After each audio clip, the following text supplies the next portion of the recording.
শিৱসাগৰ ডিষ্ট্ৰিক্টৰ SP হ'ব তেতিয়া খেদিব পাৰিবনে? ইয়াৰ দাদাগিৰিৰ কাৰণে আজি নাগালেণ্ড, মেঘালয়, অৰুণাচল, মিজোৰাম হৈছে। অসমত নিজৰ জাতিক ভাল পোৱা চবতকৈ ডাঙৰ মানুহজন সেইজন হ'ল আজমল, বদৰুদ্দিন আজমল ডাঙৰীয়া। হাত বনি চম্পা ক'লে নহ'ব নহয়।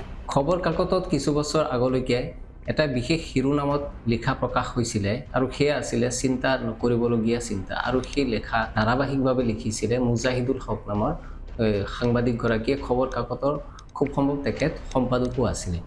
আৰু সেই চিন্তা নকৰিবলগীয়া চিন্তা যি শিৰোনাম আছিলে, সেই শিৰোনামেৰে যি লেখা হৈছিলে, সেই লেখাৰ জৰিয়তে কিছুমান এনেকুৱা কথাৰ ইংগিত দিয়া হৈছিলে যিবিলাকে সমাজলৈ পৰিৱৰ্তন আনে আৰু সমাজৰ সৈতে সম্পৃক্ত তেনেকুৱা কিছুমান বিষয়ৰ ওপৰত সেই চিন্তা নকৰিবলগীয়া চিন্তা বুলি লিখা প্ৰকাশ হৈছিলে।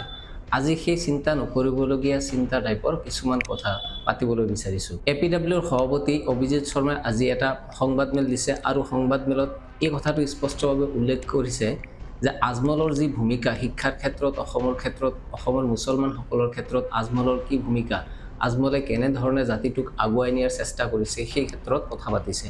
আৰু সেই কথা পাতিছে প্ৰসংগক্ৰমে যোৰহাটৰ বা শিৱসাগৰৰ যি মিয়াখেদা আন্দোলন অভিযান, সেই মিয়াখেদা অভিযানৰ প্ৰসংগতহে অসমীয়া জাতিটোক তেওঁ সোঁৱৰাই দিব বিচাৰিছে যে অকল আদা বেপাৰী, চব্জি বেপাৰী, মাছ বেপাৰী, কণী বেপাৰী খেদিলেই, মিয়া নামত খেদিলেই তেওঁলোকে জাতি ৰক্ষা কৰিব নোৱাৰে। আৰু অভিজিত শৰ্মাই এই কথাটো উদাহৰণস্বৰূপে কৈছে যে আজমল হৈছে আজিৰ তাৰিখত আটাইতকৈ বেছি জাতিপ্ৰেমী ব্যক্তি। কাৰণ আজমলে কোনো ধৰণৰ আৱেগৰ বশৱৰ্তী হৈ তেওঁ কাম কৰা নাই। আজমলে এটা বিশেষ লক্ষ্য লৈ শৈক্ষিক দিশত তেওঁ কাম কৰি আছে আৰু তেওঁৰ যি ইনষ্টিটিউশ্যন আছে সেই তাৰ পৰা বছৰি শতাধিক ডক্টৰ সেই ইনষ্টিটিউশ্যনৰ পৰা ওলাই আছে। এই কথাটো উদাহৰণস্বৰূপে উজনি অসমৰ লোকসকলক APWৰ সভাপতিগৰাকীয়ে যেন ক'ব বিচাৰিছে আৰু তেওঁলোকক আইনা দেখুৱাব বিচাৰিছে। তেওঁ এই কথা উল্লেখ কৰিছে যে আজি যিসকল মিয়া বেপাৰী হিচাপত, ৰণুৱা হিচাপত আছে তাত, সেইবিলাকক যেতিয়া খেদি দিয়া হৈছে, সেইবিলাকক খেদি দিয়াটো খুবেই সম্ভৱ, খুবেই সহজ। কিন্তু কিছুদিন পিছতে যদি আজমল কলেজৰ পৰা কোনোবা ডক্টৰ হৈ ডিব্ৰুগড় মেডিকেল কলেজৰ দায়িত্ব লয় বা তেনেকুৱা বিভিন্ন ধৰণৰ পদবীত তেওঁলোকে দায়িত্ব গ্ৰহণ কৰে, ডিব্ৰুগড় জিলাৰ বা শিৱসাগৰ জিলাৰ SP পদত অধিষ্ঠিত হয়, তেনেহ'লে সেই মিয়াক কেনেকৈ খেদিব? মুছলমান সেই SP গৰাকীয়ে তেতিয়া নিজেই সেই লোকসকলক পিটিব। এই কথাটো APWৰ সভাপতি আজি সংবাদমেলত ঘোষণা কৰিছে, কৈছে। আৰু এই কথাটোৰ তাৎপৰ্য আছে। এজন শিক্ষিত মিয়া যেতিয়া IS হ'ব, IPS হ'ব আৰু শিৱসাগৰ ডিষ্ট্ৰিক্টৰ SP হ'ব তেতিয়া খেদিব পাৰিবনে? তেতিয়া খেদিব পৰা যাবনে? সেই SPয়ে কি কৰিব? পিঠি খালি বহল কৰি দিব কোবাই। ডিব্ৰুগড় মেডিকেল কলেজৰ ডক্টৰৰ হেডজন সেনেকুৱা তেনেকুৱা এজন মিয়া হ'ব। আজি আজমল ফাউণ্ডেশ্যনে 400 কিমানটা ডক্টৰ এইবাৰ ৰিক্ৰুইট ওলাইছে।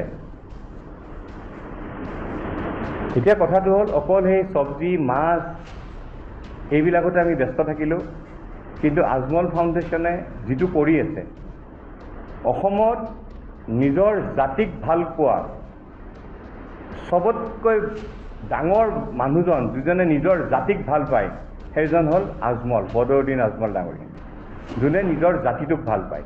বা অভিজিত শৰ্মাৰ এই কথাখিনি কেনেদৰে বিবেচনা কৰা হয়, কেনেদৰে গ্ৰহণ কৰা হয়, উপলব্ধি কৰা হয়, সেয়া হৈছে বেলেগ কথা। কিন্তু অভিজিত শৰ্মাই ক'ব লাগে কাৰণে হয়তো নিশ্চয় কোৱা নাই, তাৰ অন্তৰালতো হয়তো নিশ্চিতভাৱে কিছু কাৰণ আছে, অন্তৰ্নিহিত কিবা ভাৱ আছে যিখিনি আমি উপলব্ধি কৰিব লাগিব।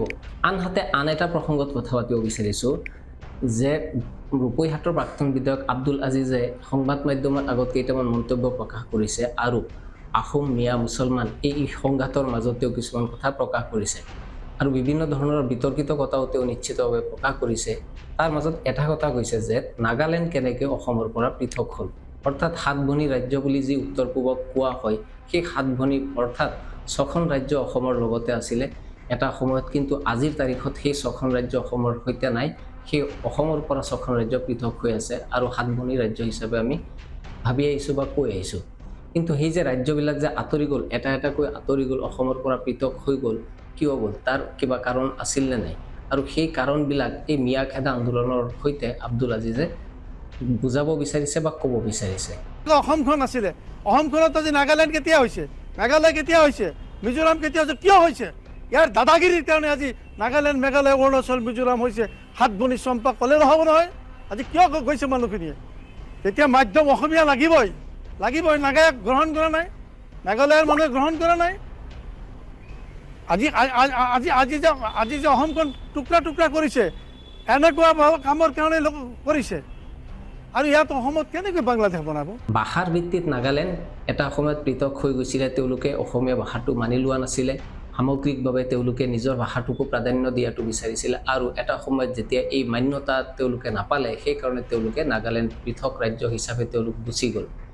তেনেকুৱা ক্ষেত্ৰত এনেকুৱা প্ৰসংগতে আৰু কিছুমান উদাহৰণ আছে যে অসমত এটা সময়ত ভাষাটো বঙলা ভাষা জাপি দিয়া হৈছিলে, মাধ্যম আন্দোলন হৈছিলে, তাৰপিছত পুনৰবাৰ অসমত অসমীয়া ভাষা প্ৰতিষ্ঠিত হৈছিলে বা ৰাজ্য ভাষা হিচাপে স্বীকৃতি পাইছিলে। অনাগত সময়ত যি লোকপ্ৰিয় হ'ব, ভাষাৰ লোকপ্ৰিয় হ'ব, সেই ভাষাৰ লোকপ্ৰিয়ক লৈ বহুতে ইতিমধ্যে চিন্তা চৰ্চাত লাগিছে। আৰু এনে সময়তে যি সময়ত মিয়া মুছলমান আৰু হিন্দুৰ মাজত এক সংঘাতৰ সৃষ্টি কৰিব পৰা পৰিৱেশৰ সূচনা হৈছে, এনে সময়তে কেইটামান চক্ৰ সক্ৰিয় হৈ উঠিছে আৰু তেওঁলোকে এটা বিশেষ ভাষাৰ পক্ষত মুছলমানসকলক থিয় দিবলৈ এক প্ৰকাৰ আহ্বান জনোৱা পৰিলক্ষিত হৈছে, উচতনি দিয়া পৰিলক্ষিত হৈছে। গতিকে এই কথাবিলাকো অনাগত দিনত প্ৰভাৱ নপেলালেও, সামগ্ৰিকভাৱে প্ৰভাৱ নেপেলালেও কিছু ক্ষেত্ৰত যিবিলাকে প্ৰভাৱ পেলাব, সেই কথাটো আমি নুই কৰিব নোৱাৰি।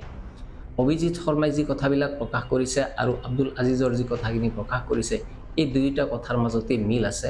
আৰু এই দুয়োটা কথাই, দুয়োটা প্ৰসংগই বা বিষয়ে জাতিটোৰ ৰক্ষা, জাতিটোৰ সমৃদ্ধি আৰু জাতিটোৰ যি অস্তিত্ব, তাৰ সৈতেও সম্পৰ্ক আছে।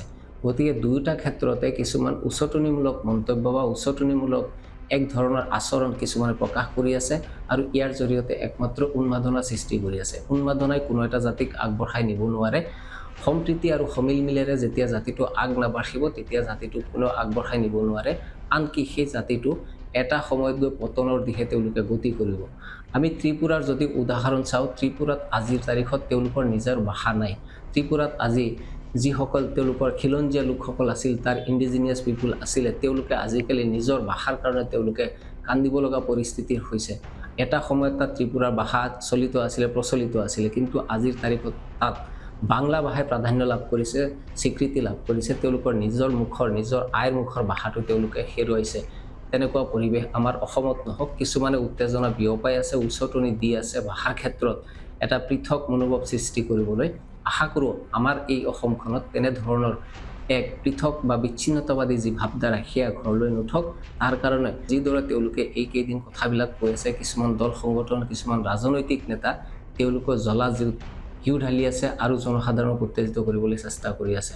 আমি ত্ৰিপুৰাৰ দৰে অৱস্থা চাব নিবিচাৰোঁ, বিশেষকৈ ভাষাৰ ক্ষেত্ৰত এনেকুৱাটো মুঠেও আমি কোনেও নিবিচাৰোঁ। গতিকে সময় থাকোঁতে আমি এই কথাবিলাক ভাবিব লাগিব, আৰু যি ধৰণৰ পৰিস্থিতি সৃষ্টি কৰাৰ কাৰণে কিছুমান লাগি আছে, সেই পৰিস্থিতি সৃষ্টি কৰাত আমি বাধা হৈ, প্ৰাচীৰ হৈ আমি থিয় দিব লাগিব।